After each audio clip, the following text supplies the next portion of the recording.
Funny car driver Ron Capps, who hails from Carlsbad, survived a scary explosion at a race in Seattle last weekend.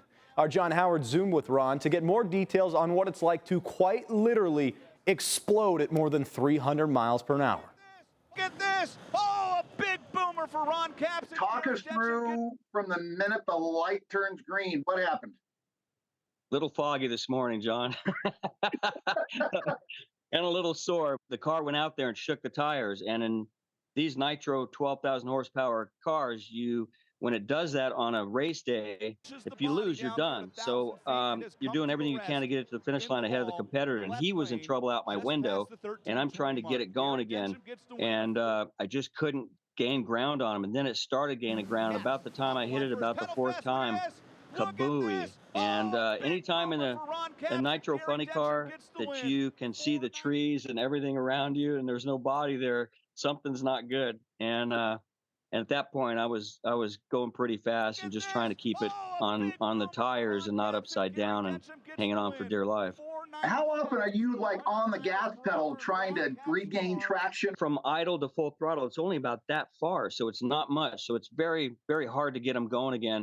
That time was probably 6 or 7. It was way too many. And the reason that it blew up, the reason I had the issues was I abused it. I was trying to win the race, and I should have not hit it probably the last 2 or 3 times. You probably shouldn't have hit the gas the last couple of times.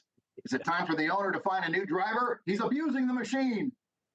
Yeah, that happens quite often, believe it or not. As an owner driver, I've got a lot more respect for all these guys that have been doing it.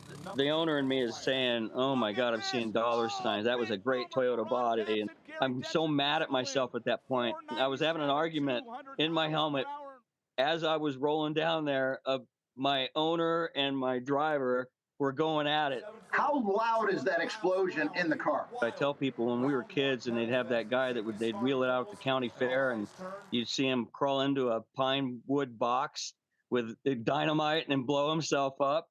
It's sort of like that. The concussion is enough. It's knocked me out before. Do you typically have 2 cars, but in this race coming up, you'll just have 1? Yeah, normally we have a backup, which we've had. And our backup car we're going to won the World Championship for us in 2022 and a bunch of races last year. So it's a very good car. Its resume is pretty darn good. So can't wait to unload in Sonoma. Okay, sweet, Ron. We appreciate your time as always, and best of luck. You got it, man.